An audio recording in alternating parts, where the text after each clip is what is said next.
So yun guys,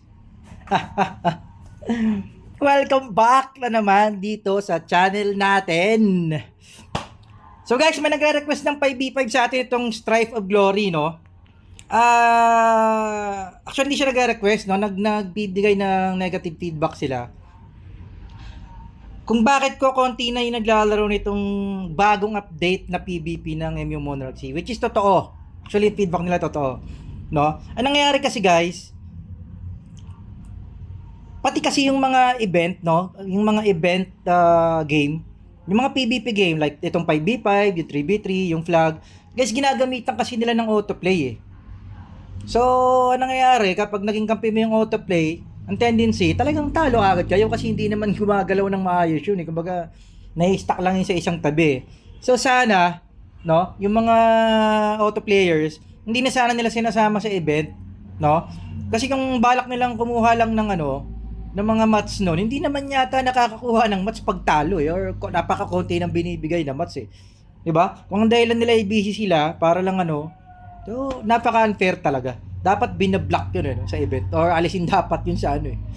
Anyway, yun yung isa sa mga dahilan, no? Daming auto player na naglalaro sa 5v5 na to. Pangalawa, guys, itong bagong 5v5 na to, no? So ayun, lobat pala tayo. Itong bagong 5v5 na to,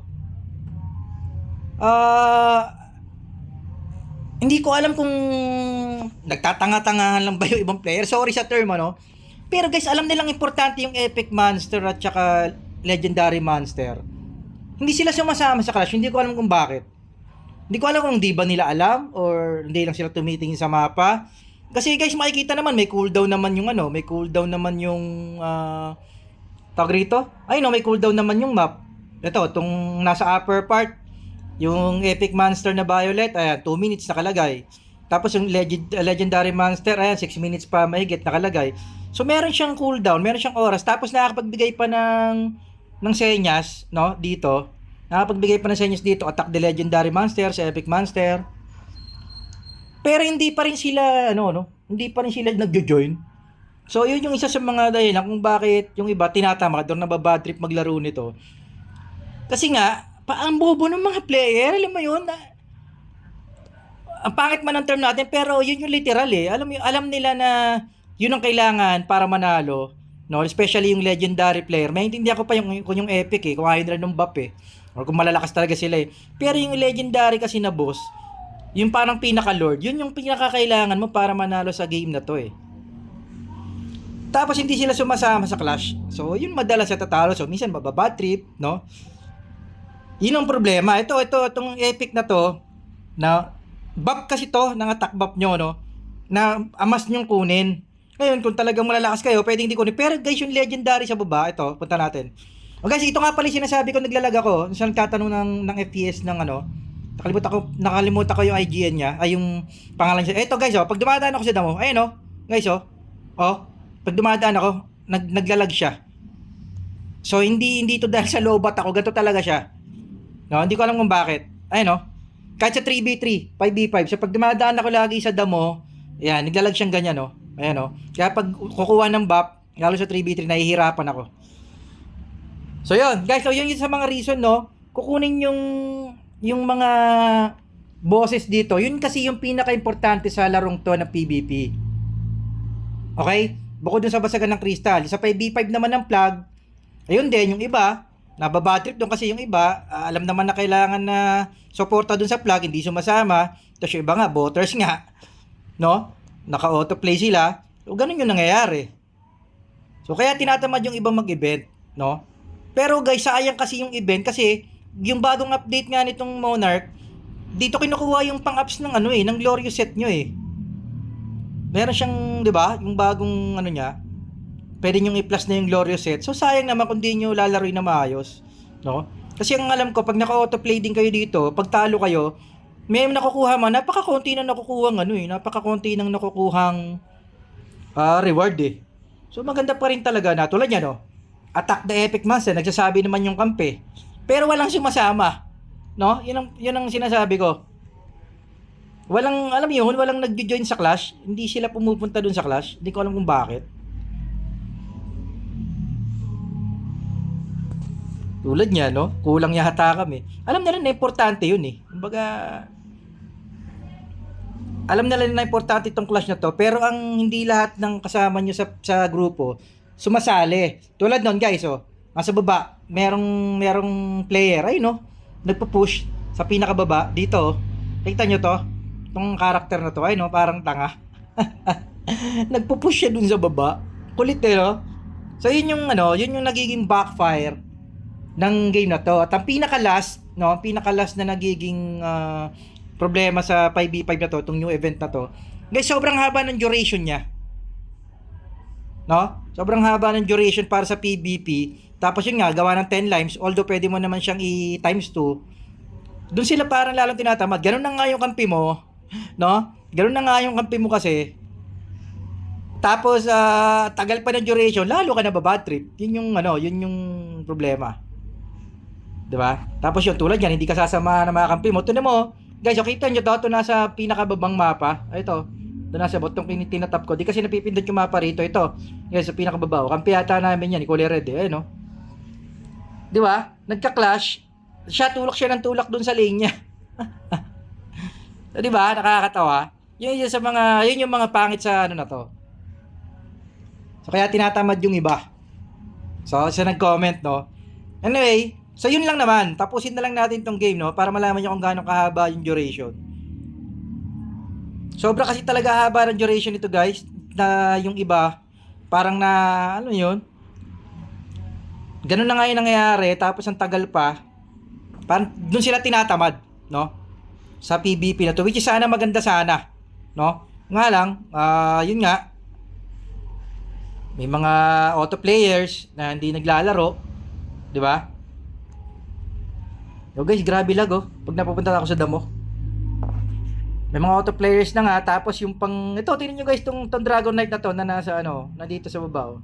Kampi namin yan eh. Ayan oh. Hindi siya tumitingin ng map, no? O hindi niya alam. Hindi natin alam kung tanga siya or nagtatanga-tangahan lang pangalan yan.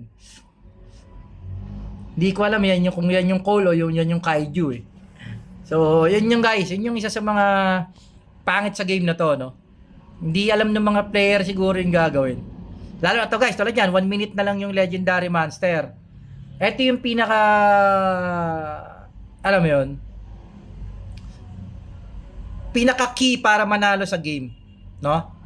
Tapos hindi pa sasama yung mga kampi nyo. So, yun ang nagiging problema. Tulad yan, 4 lang kami laging lumalaban dito sa Clash. Kaya kami nadadali. 'Di ba? Kasi syempre, pag kulang talaga kayo sa Clash, medyo lugi talaga kayo. Ganun talaga mangyayari doon. Tulad yan, dalawa lang kami. Yung kampi namin ito sa mid, oh. 'Di ba? So yun ang pangit, no? Sabi dito sa na to.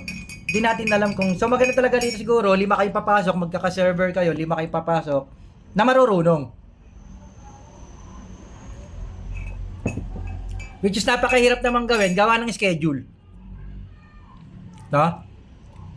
So ayan may kampi tayo, nandun na siya sa Legendary Master. So hindi natin alam kung tingin ko bot yung kampi natin na to eh. Ayan auto player to. Ayan guys ito. Tingnan natin kung anong ginagawa niya. Ayun hindi niya ina-attack yung ito. Ito guys Ito, tong Kaiju na to, malamang bot to. Ayan bot nga. Ayan So, hindi ko alam kung anong ginagawa niya, no? So, yun. So, tingnan nyo guys, hindi siya sumasama sa Clash. Although nandito siya ngayon sa Legendary Monster. So, hindi natin alam kung talagang bot siya, no? Hindi siya gumagalaw kanina eh. So, although kasama siya dun sa Legendary Monster, which is good. Kasi ito talaga yung kailangan nyo guys eh. Para manalo. Itong Legendary Monster, wala nang iba. So, buti sumama siya, no? Ayun, balik na naman siya sa lane niya, So, hindi natin alam kung nakaset ba siya ng ganyan sa bot niya or hindi natin alam kung di lang talaga siya sumasama sa Clash dun sa Epic. So, ayun guys, yun yung key, no? Sa mga hindi pa rin nakakalam, sa mga wala pang 5v5 sa server nila, sa mga new player pa o new server. Guys, itong 5v5 na to, Ang key talaga para manalo dito sa game na to is kunin nyo yung Legendary Monster. Bakit? Kasi magkakaroon kayo ng super minions. Kita nyo tong minions natin na kasama. Malalaki. So, yan yun. Okay? Ngayon, kada kuha nyo nun, 1 minute na lang ang cooldown nun, kunin nyo ulit. No? Balik-balik nyo siyang kunin. Una, kunin nyo muna tong Epic Monster para sa buff, para magkaroon kayo ng attack buff. Ito pupuntahan natin na ito, itong boss na to, itong violet na boss, Epic Monster to. Ang bigay nito is attack buff. Okay? So, magandang kunin mo muna to. Ito, kunin mo muna to. Dahil pag napatay nyo to, meron kayong attack buff, syempre, lamang pa rin yung may buff. Gaya ng sabi ko, diba? Yun ang pinaka-importante rin sa game na to, no? When it comes to PvP, buff talaga importante. So, tinan nyo, mag-isa ako. Hindi ko alam kung nasan yung makampi ko. Or namatay ba sila kaka-push. So, ito, importanteng kunin. Kasi, attack buff. Okay? Ito naman, itong monster na to, pag gusto nyo makakuha ng regen, para hindi na kayo umuwi ng base. Okay? So, ito yan. Okay, ngayon, puntahan natin kagad yung Legendary Monster. Kasi yun ang pag-asang manalo. Ayun nga guys, oh, grabe tong ano na to. Pag nasa ano ako, pag nasa ayun lang, nagka-clash tayo rito yung kampi natin dun sa ano, no. So sana makuha nila. Yung problema. Naipit kasi tayo rito guys, sana mapatay kagad natin to. So ayun, napatay natin, tara. Takbo kagad dun sa ano guys, takbo kagad dito. Yun lang. Patay yata yung mga kampi natin. So ayun, napatay nila yun. So parang kampi natin yung nabuhay. O so yun, kampi natin yung guys. So yun lang guys, no? Para sa mga new player guys, gaya ng last review natin dito guys, priority to. Unang-una tuloy niya, magre-regen kayo. No? Makakakuha kayo ng HP regen. So hindi nyo na kailangan umuwi ng buff. Ng base. Tapos ito, no, magkakaroon kayo ng super minions kasi. Yung makakapush talaga ng crystal at ng tower ng kalaban. Okay? So kahit na i-dep nila yan, mahihirapan silang i-dep. Yun yung ibig ko sabihin. So ayan, sana maano natin yung ano, no? Sana masabayan natin yung... Ito guys, mukhang STRMG to. Sakit to. Lakas din niya, ha? Although napapatay natin siya, pero Makati yung STRMG na yun. So, ayun, tara, gaya no, guys, super minions, oh. Ito yung magpupush kasi ng base, eh. So, ito talaga yung priority nyo, no? So, ayun, pangalawa, napakahirap ng, napakatagal ng duration. Sumuko siguro yung kalaban kasi hindi pa basag yung base, eh. So, yun lang, guys, no? Yun lang yung para sa content na to. Diniscuss lang natin yung mga negative feedback dito sa 5v5 na to, which is napakagandang upgrade sana ng Monarchs ito, no? Kasi nagkaroon ng panibagong PvP. Yung nga lang, ayun nga nangyayari, no? May mga auto player, tapos may mga player na hindi alam ang gagawin, tapos yung haba ng duration. Although, yung naisip nilang update guys, goods to, no? Isa pang paraan para makapag-enjoy kayo ng PvP to, eh. So, yun lang.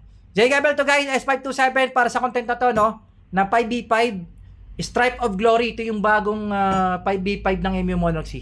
J. Gabel, S527, out tayo guys, out.